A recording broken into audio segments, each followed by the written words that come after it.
todos. Bom dia.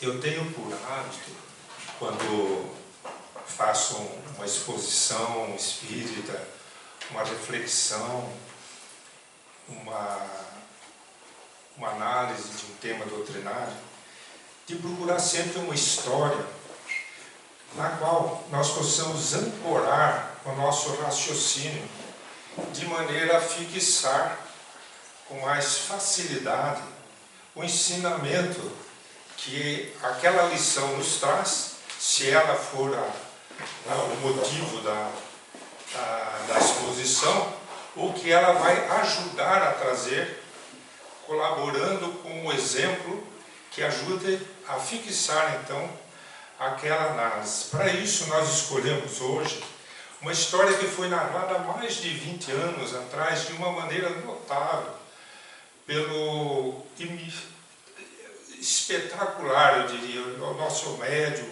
José Raul Teixeira, de Niterói, nosso querido benfeitor, esse protetor da pureza doutrinária, que nos ajudou tanto nos primeiros passos do Espiritismo a compreendermos a responsabilidade que aqueles que temos de divulgar a doutrina, de estudá-la e divulgá-la, temos com a pureza da doutrina. Então, Raul Teixeira foi para nós um ponto marcante, né? Antes de Raul e depois de Raul, no sentido da responsabilidade com a doutrina espírita. E ele narrou numa das suas conferências brilhantes que ele fazia. Eu tenho pedido a Deus para ele sarar, viu, gente? Ele teve um derrame há quase 10 anos, eu acredito. E eu sinto muita falta de Raul Teixeira, das suas exposições, principalmente dos seus seminários, que eram muito educativos, né? Seminários riquíssimos de informação. E ele, no final de uma das suas conferências, ele narra a história, que eu já contei há muito tempo aqui, tenho certeza, a história de um biólogo que se instala nos pés das cordilheiras lá do norte americano, região perto do Canadá, para poder fazer seus estudos. Biotéria é aquelas casinhas, aquelas cabaninhas, onde é a sede que tem todo o material do pesquisador, e ele sai em campo pesquisar, né? O campo de pesquisa dele, daquele biólogo, eram os altiplanos, né? Subir aquelas montanhas e analisando a vegetação que ali nascia. Estou dizendo vou contar para vocês que isso é uma versão modificada. A história do Raul, ela é uma poesia, né? Eu estou narrando uma história, uma versão modificada, para que vocês possam entender o raciocínio que ele nos propôs. E certa caminhada dessas, ele não podia ficar até muito tarde por causa das cordilheiras. 3 horas para 4 horas da tarde, na base já é noite, já escurece, em função da altura das montanhas. Então ele saía de manhã, assim que clareava, saía fazer sua pesquisa, trazia um material, e numa dessas caminhadas, ele encontra um filhotezinho, muito machucado, de uma ave sem nenhuma penugem, provavelmente caíra de um ninho muito alto, e sobrevivera. E ele observa aquela avezinha ferida, e ele, mesmo com a sua experiência, ele não consegue reconhecer naquele primeiro momento, por causa das feridas, porque não tinha penugem nenhuma que o ajudasse a identificar a ave, embora desconfiasse pelas aves da região. Levou para o seu biotério, arrumou um engradadinho bem fechadinho, bem protegido, alimentou, tratou, e assim foi todos os dias antes de sair para suas pesquisas. Ele cuidava daquela avezinha que foi crescendo, que foi amadurecendo, vamos dizer assim, foi desenvolvendo suas primeiras plumagens, né? E ele teve que aumentar então aquela gaiolinha dela, porque ela foi se tornando uma ave muito robusta, e ele já praticamente a identificava. E certa tarde, narra Raul Teixeira, ouve-se aquele piado de uma sublimidade nos altiplanos, lá no alto das cordilheiras, um piado inesquecível de uma águia real. E quando aquela águia pia, sobrevoando aquela região, aquela avezinha quase entra em convulsão, de vontade de sair daquele ambiente onde ela estava restrita, para alçar voo em direção à águia real. E ele então confirmava o que já desconfiava pelos estudos, que ela era um filhote de uma águia real. O que ele faz? Ele abre aquela avezinha e solta no terreno, no chão, ali à frente do rio Tério, para ver o que acontecia. E a avezinha tenta e tenta e tenta, mas não tem pena para voar. Tem só plumagem, então ela não consegue alçar voo. Mas ele fica muito feliz, porque ele sabe, confirmava então a sua identificação, era uma águia real, continua cuidando dela, alimentando, já estava curada, né?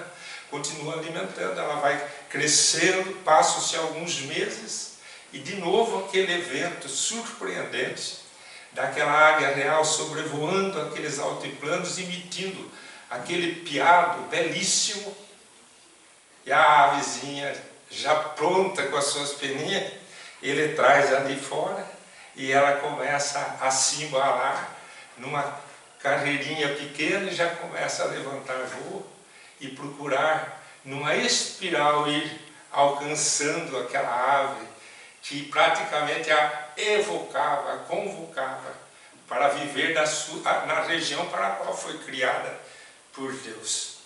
Então, com essa história, Raul Teixeira nos desperta, nos acorda para o raciocínio de que nós somos águias reais. E ele coloca a águia real como sendo Jesus, que veio há 2000 anos emitir o seu cântico da imortalidade, da espiritualidade, do amor e da caridade aqui na Terra.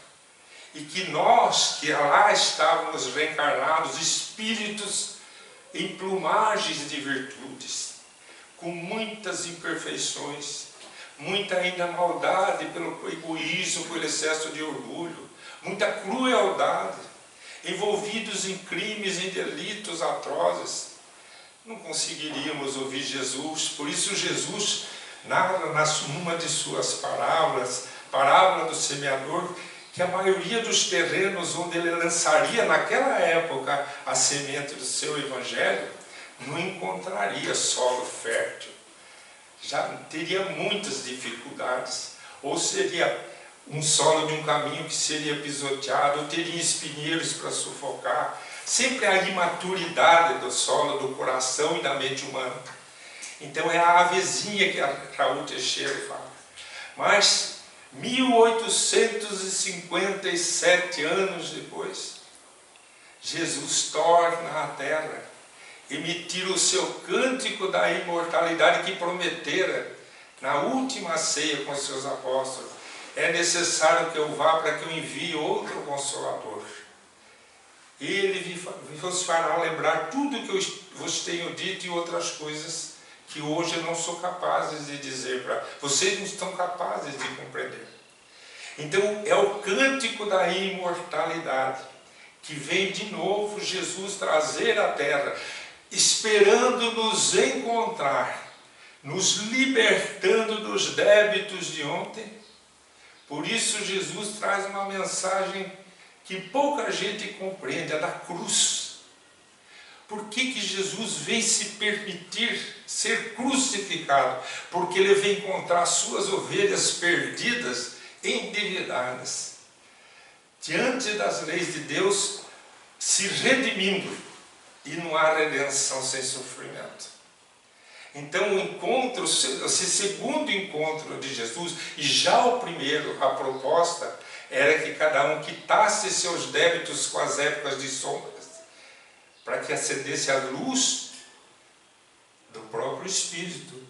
Porque Jesus é a luz do mundo, mas é a luz de Jesus, não é a nossa. Então quando Jesus está no mundo, o que ele diz? Enquanto eu estou no mundo, o mundo está de dia.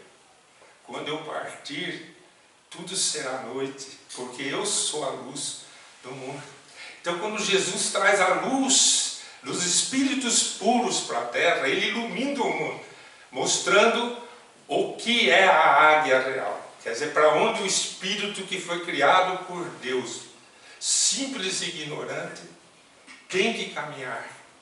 Então hoje a nossa reflexão, baseada nesse raciocínio, é como que nós vamos desenvolver os nossos valores morais, transformarmos de aves feridas, podemos dizer assim, endividadas em sofrimento, nos redimindo, é ferida, aves feridas. Todo mundo sofrendo aqui na Terra, que é um mundo de expiação e de provas. Então, como que nós vamos desenvolver valores? Então, quando nós vamos lá para o Evangelho, existem a própria doutrina que Jesus dita a nós, depois do Sermão das Montanhas, quando ele fala que bem-aventurados são, quer dizer, o destino da alma humana é ser humilde, manso. Então ele vai falando das bem-aventuranças, depois ele vai falar a doutrina dele. Vós sois o sal da terra, vós sois... Porque ele está falando com os trabalhadores do Evangelho, ele quer que eles trabalhem, que eles não sejam insípidos. Ele começa a dar a sua doutrina, amai o teu próximo, orai pelos que te perseguem. Mas numa caminhada muito especial de Jesus, nós vamos encontrar 3 pessoas que pedem para seguir Jesus, 2, e uma Jesus o convida para segui-lo. E aí Jesus coloca o que eles precisariam para segui-lo. Eu vou usar essas 3 propostas de Jesus, e as demais estão no seu Evangelho. Mas essas 3 já nos dão uma claridade para o caminho. Jesus sai da Galiléia em direção a Jerusalém. Estava chegando a hora da sua crucificação. Narram os evangelistas que ele manda alguns discípulos nas frente, porque eles tinham que passar pela Samaria. A Palestina tinha a Galiléia, a Samaria e a Judéia.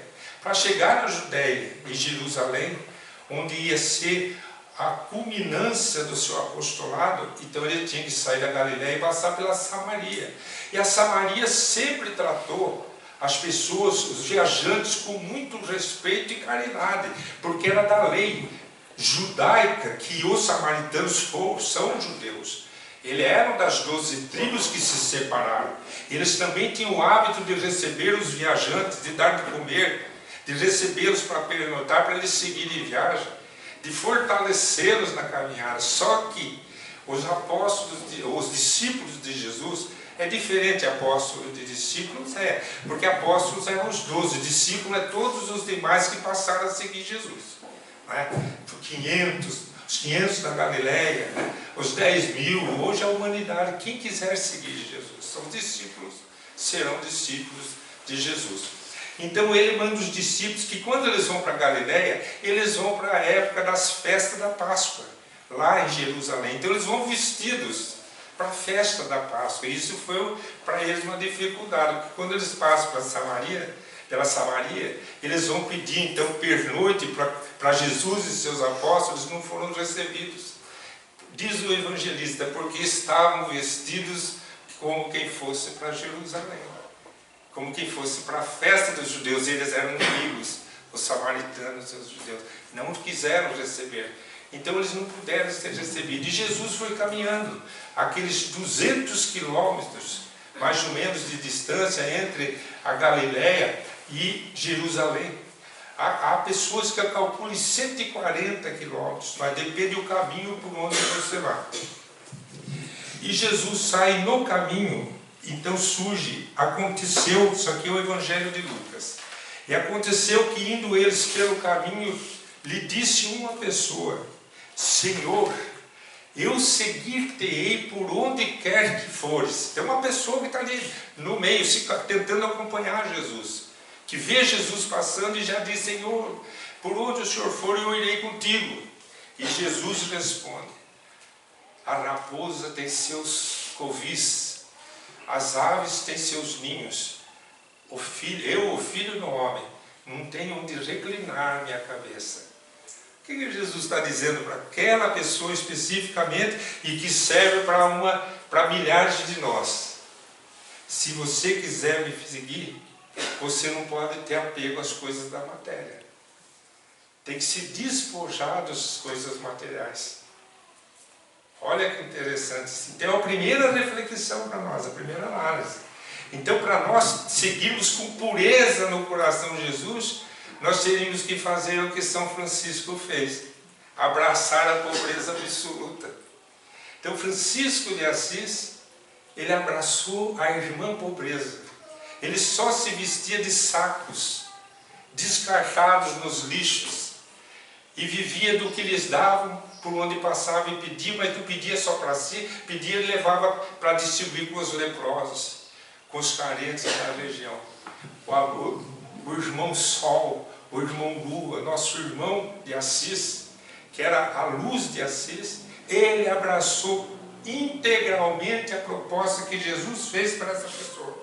Eu quero te seguir, Jesus. E se despojou de todos os bens da terra.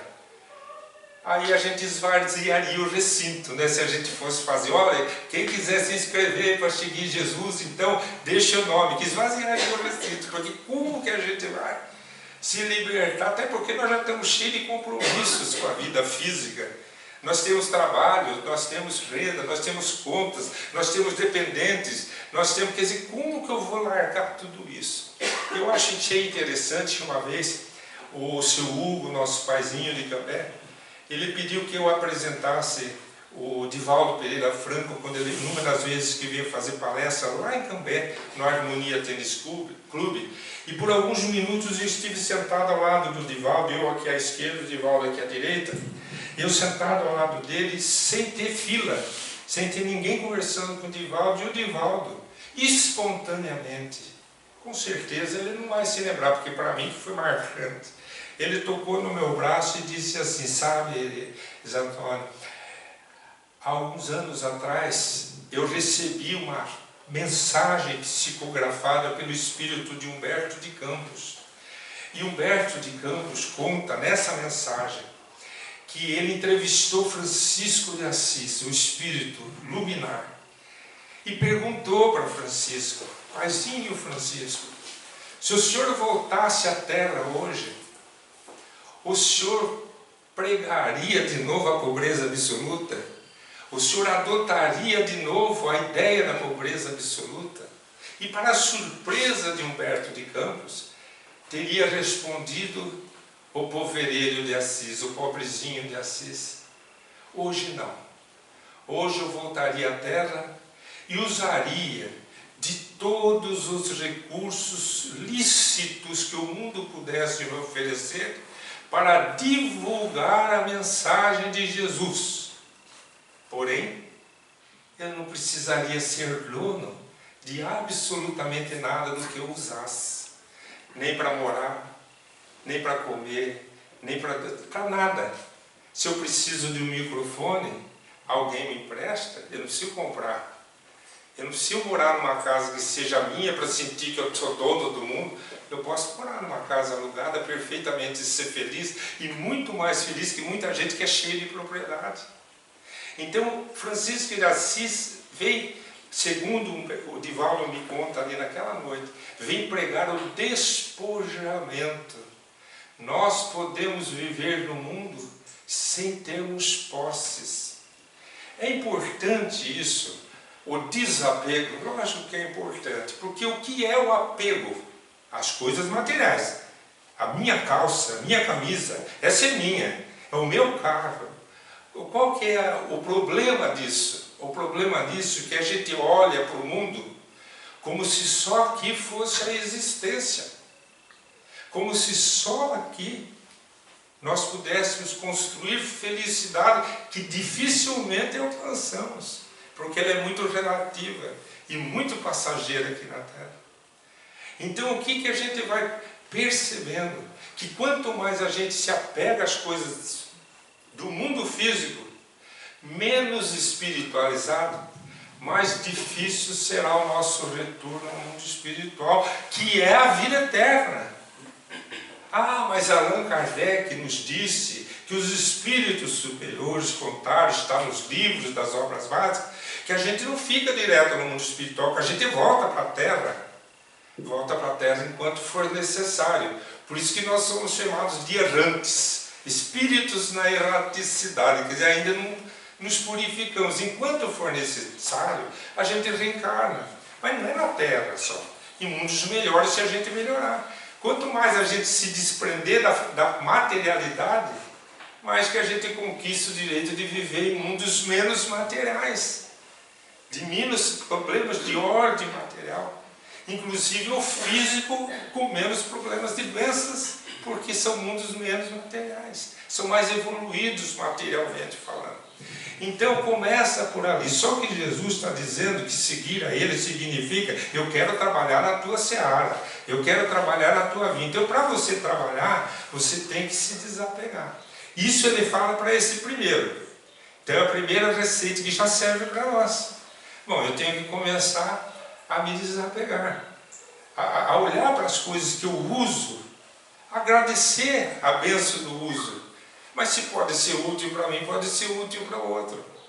Começando pela doação de órgãos. Né? Começando pela sua doação de órgãos. Se pode ser útil para o meu espírito, pode ser útil para outro espírito que deva permanecer encarnado, segundo as leis divinas, e só precisa de um coração novo, ou de um fígado novo, ou de um pulmão novo. Então, que custa a gente doar o nosso órgão? Eu não precisarei mais dele. Eu quando morrer eu quero cremar. Quer dizer, você quer realmente jogar fora o seu corpo. Se tiver velho, não vai servir para nada mesmo. Mas se tiver ainda cheio de vitalidade, ou com alguma vitalidade, ele ainda pode ser muito útil. E quem decide é a ciência. Então a gente, é como se eu falasse assim: essa blusa aqui quando não me serviu eu vou jogar fora. Por que eu vou jogar fora? Se pode servir para tanta gente. Se até hoje usei essa blusa, até o último botão cair, é porque eu não tive vergonha de usá-la. Por que o outro teria, que não tem condição de comprar? Então ele vai gostar de ter uma blusa que ele não teria condição de ter se fosse depender dos seus próprios bens, que não tem. Então a lógica é que a gente for fazer a caridade verdadeira, você não vai dar blusa sem botão para uma pessoa, né, gente? Por favor, vamos pregar o botão primeiro, depois a gente dá a blusa. Mas vamos dar, porque já não nos serve mais. Então, o desapego é um exercício gostoso, gente. É muito gostoso. Os vícios, por exemplo, são apegos terríveis.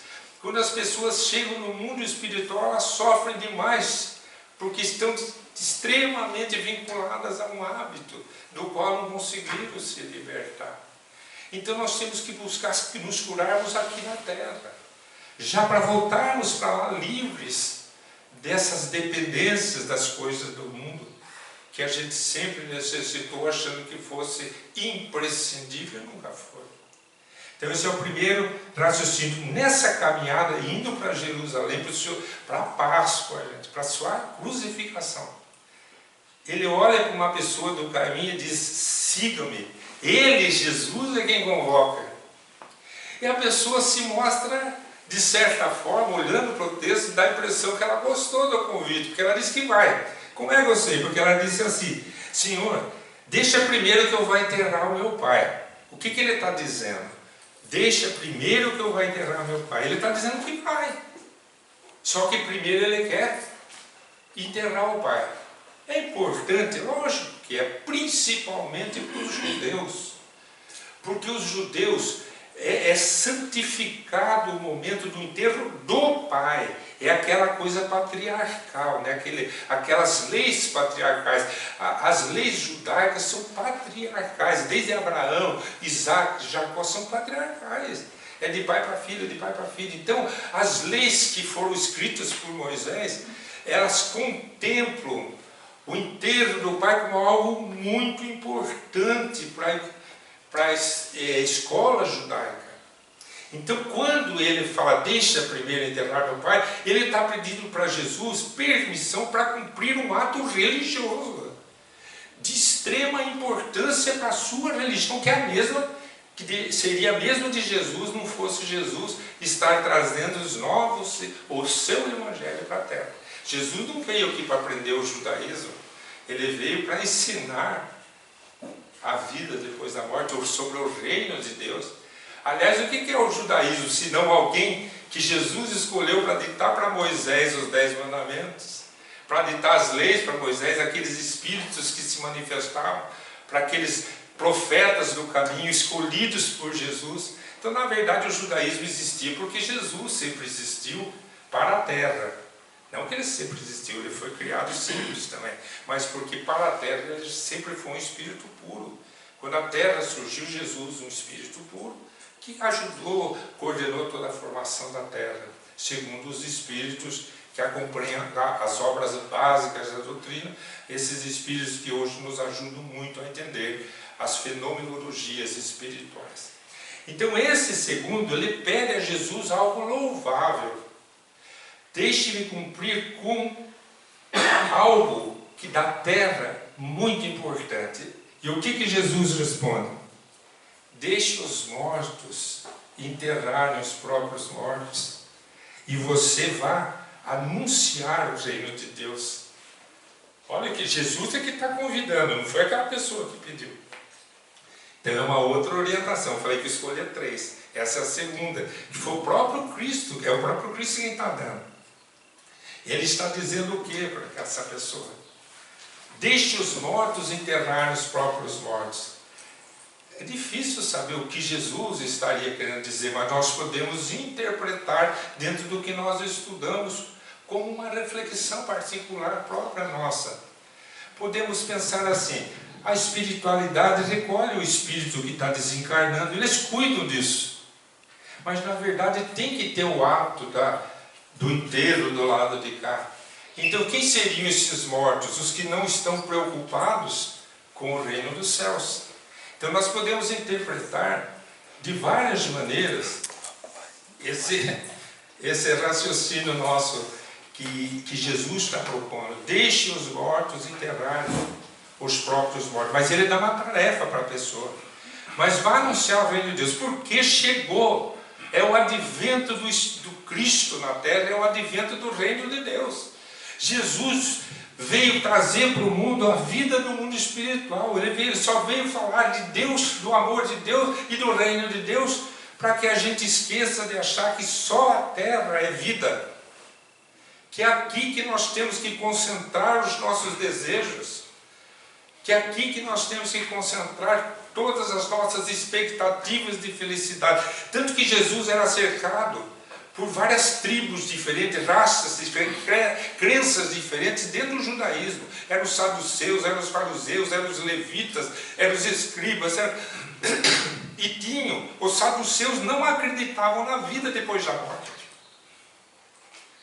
Os fariseus acreditavam na vida depois da morte e em Deus, mas que Deus existia só para trazer felicidade para quem estava encarnado aqui na terra.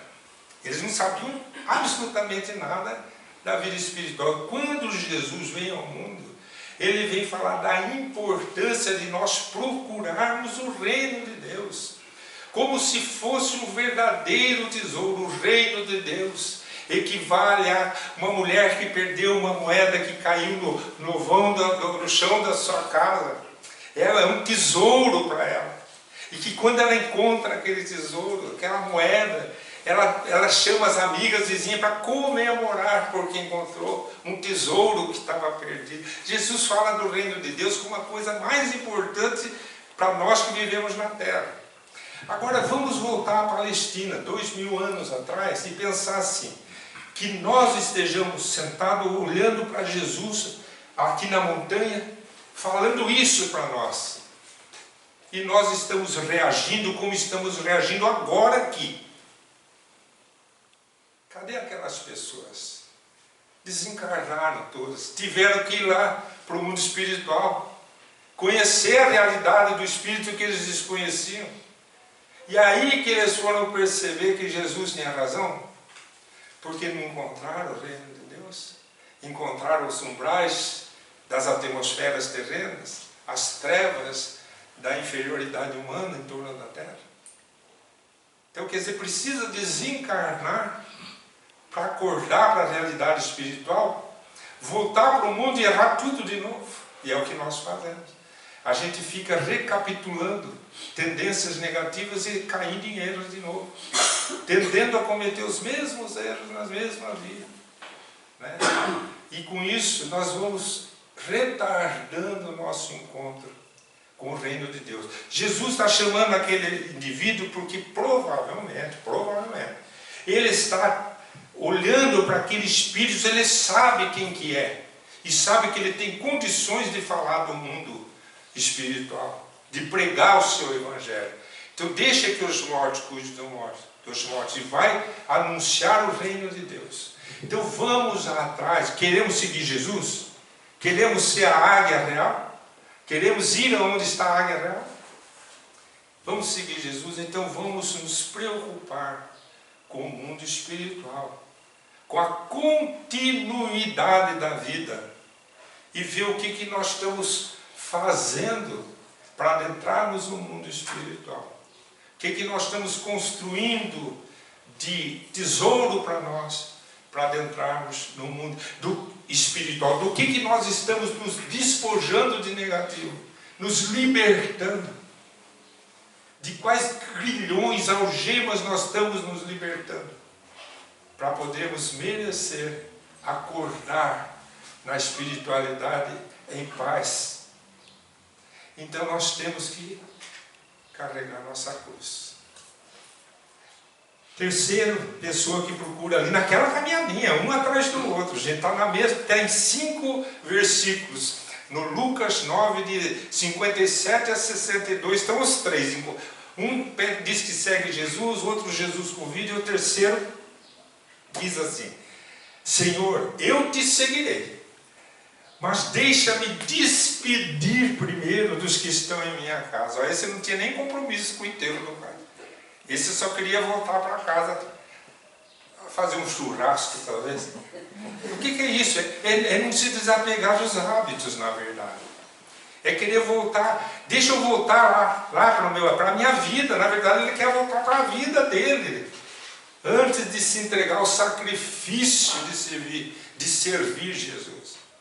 Então ele quer voltar à vida cotidiana, normal, ritualística. E o que Jesus responde? Ninguém que lança a mão do arado, quer dizer, deixou sua casa, está indo lá para o serviço, eu vou trabalhar. O trabalho naquela época era agricultura e animais, né? Então vai para a agricultura, vai pegar o arado, vai pôr na terra. Ninguém que põe o arado na terra e olha para trás está apto para o reino de Deus.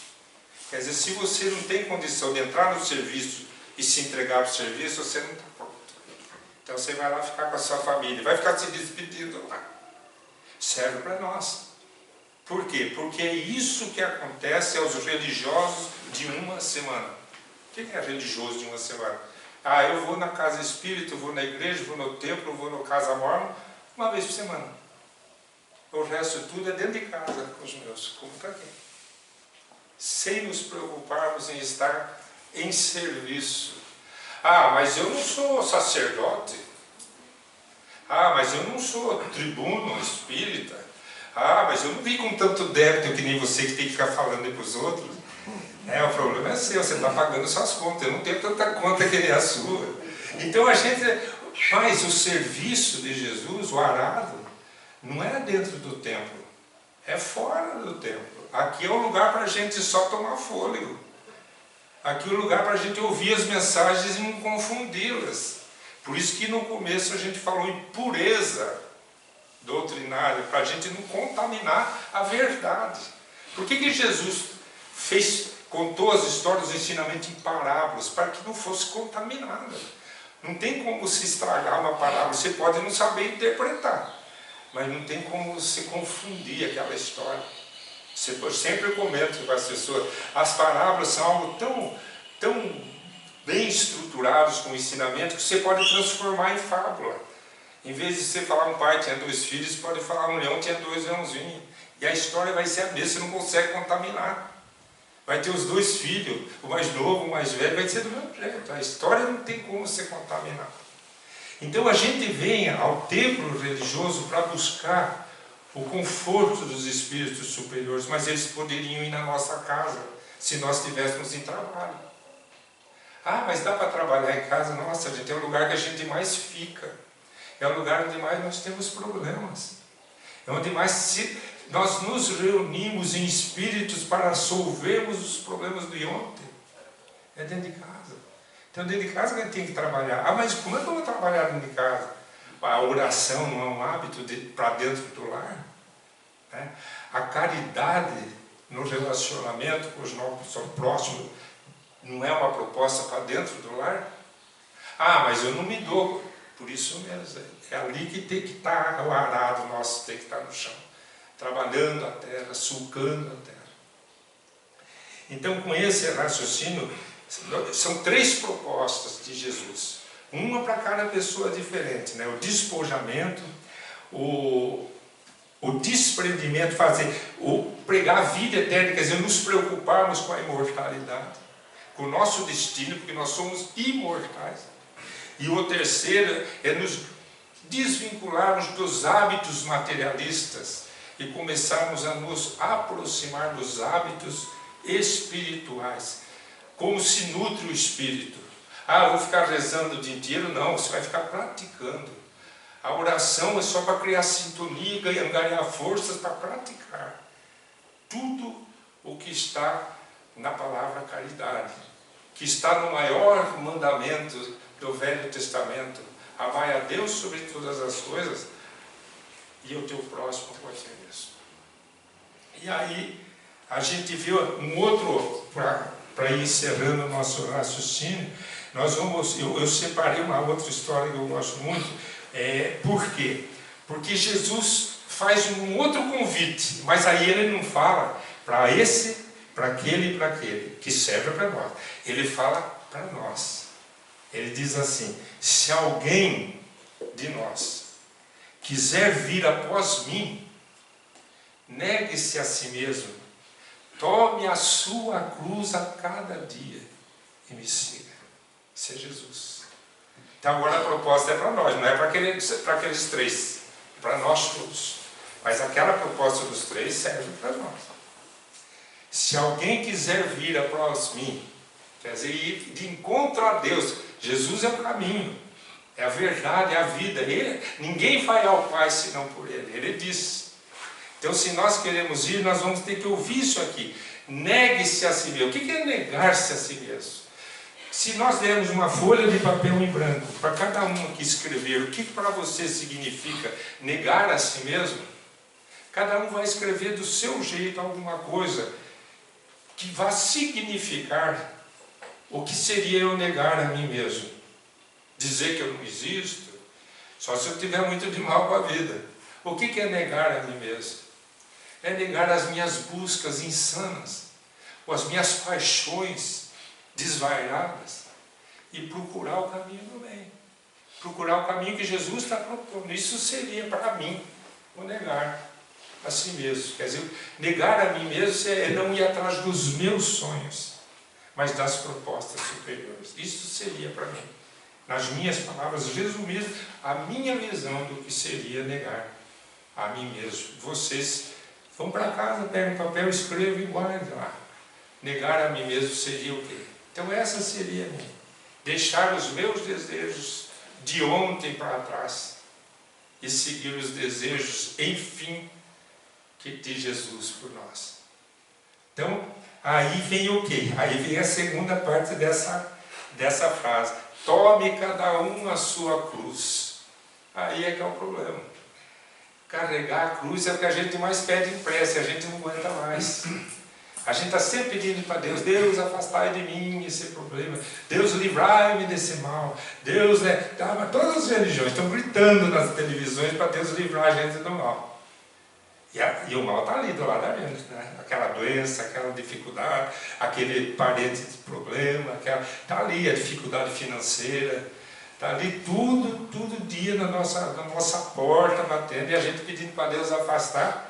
Até Paulo de Tarso, Senhor, eu tenho um espinho na carne, pedi para o Senhor que me afastasse. 3 vezes eu pedi, ele disse que convinha que continuasse comigo. Quer dizer, até Paulo pedia para Deus afastar o espinho da carne e não afastava. Vocês lembram disso? Está na carta aos Coríntios. Então Paulo escreve aos Coríntios dizendo: tenho um espinho na carne, um mensageiro de Satanás, que me esbofeteia. Eu penso que seja um espírito que o persegue, que ele chama de mensageiro de Satanás, que o esbofeteia. Eu penso que é um espírito, uma perseguição. E ele foi muito negativo quando ele era Saulo. Ele perseguiu muita gente, deve ter muito espírito com ódio da época do Saulo. E ele pediu ao meu Senhor, devia estar falando com Jesus. E eu devia ouvir Jesus, porque ele ouviu a resposta. Pedi ao meu Senhor que mo afastasse. 3 vezes pedi, 3 vezes ele me respondeu. Quer dizer, ele ouvia Jesus. Que convinha que continuasse comigo. Que as suas graças bastariam. Talvez seja isso que a gente precise aprender para carregar a nossa cruz. É sentir a graça, o amor de Jesus, a misericórdia de Deus na nossa vida enquanto os problemas caminham conosco, enquanto a cruz nós temos que estar carregando, porque é a proposta de Jesus. Carreguemos a nossa cruz a cada dia. Mas ele fala que se a gente for carregar, seguir ele, ela vai ser muito mais suave, porque vai estar cheia de bênçãos. Então nós vamos ter que ter muita gratidão por estar recebendo muitas bênçãos enquanto os problemas caminharem conosco. E aí, então, para encerrar, a historinha que eu gosto muito de contar nas casas espíritas, que são repetitivas, é lógico, mas eu gosto muito. Eu encontrei numa Folha Espírita de São Paulo há mais de 20 anos também, se não for 30. A Folha Espírita, editada com muita rigorosidade doutrinária, lá de São Paulo. Foi dirigida há muito tempo pela doutora Marlene Nobre, é uma grande trabalhadora da doutrina espírita. A Folha, ela postou dentro do seu jornal uma matéria que era um discurso de um estadista. Eu achei que era Rui Barbosa, na minha memória. Mas eu procurei, hoje você entra no Google, você acha todos os discursos de Rui Barbosa. Eu não achei esse. Então eu penso que eu tenha me enganado, mas eu tenho quase certeza que eu lia lá, quando que terminou o discurso, era uma inauguração de uma hidrelétrica, por um estadista. Então eu vou dizer, não posso mais afirmar que fosse Rui Barbosa, para ser sincero com vocês, né? Mas o discurso é lindo, o discurso é simples, objetivo e dizia assim, e é verdadeiro, estava lá, é uma edição do discurso. Lá no alto daquela cordilheira, brotou um olho d'água, e ele desceria desde lá, das alturas, em direção ao mar, que é o seu destino. Não fosse no seu caminho encontrar um obstáculo. O primeiro obstáculo para aquele filete d'água que descia era uma pequena pedra, mas a pedra estava encravada naquelas rochas, não tinha como desviar, porque você sabe que o filete d'água ele vai desviando, e ele era muito pequeno atrás daquela pedra que para ele era muito grande, mas ele era um olho d'água e não parava de brotar. E à medida que ele brotava, ele foi se avolumando. E quando ele consegue chegar na altura daquela pedra, ele passa por cima. E quando ele passa por cima, ele não é mais um filete de água. Ele já é um córregozinho. Porque ele se avolumou, ele desenvolveu aquela energia em potencial que se transformou de novo em energia cinética, que em movimento. E ela foi de novo correndo e correria até o mar. Não importa quantas centenas de quilômetros fosse, não fosse um imenso obstáculo surgir na sua frente na forma de rocha. Tudo é montanha ali, só que rocha imensa agora, porque senão o córrego passaria pelo lado e daria um jeito. E o que acontece? Ele é um olho d'água, não para de brotar. Ele vai se avolumando, e quando esse córrego transpõe aquela rocha grande, ele já não deixa de ser um córrego e passa a ser um riacho, com águas mais volumosas, mais fortes. E nos próximos obstáculos eles se transformam num grande rio caudaloso que iria até o mar. E vai até o mar.